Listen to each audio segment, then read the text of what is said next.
Kapolda Aceh memeriksa pembangunan jembatan Baili bantuan Kapolri di Desa Lokcut, Sawang, Aceh Utara, Sabtu sore pekan lalu. Jembatan ini dikebut pembangunannya untuk melancarkan akses sekitar 7.000 warga, mempermudah sekolah, distribusi, dan penjualan hasil pertanian.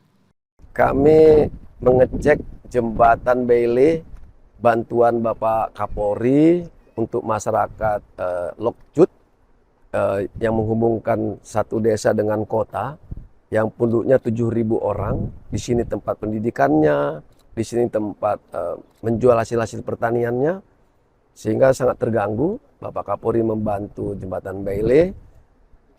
Kami datang ke sini beserta Kapolres dan pejabat-pejabat lainnya untuk meyakinkan percepatan pembangunan jembatan Baili ini. Tadi kami arahkan mungkin ada sedikit kesalahan teknis, bisa kita selesaikan biar cepat.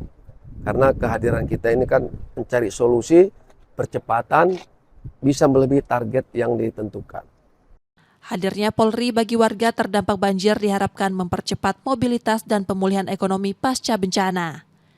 Tim Liputan, Kompas TV, Aceh Utara, Aceh.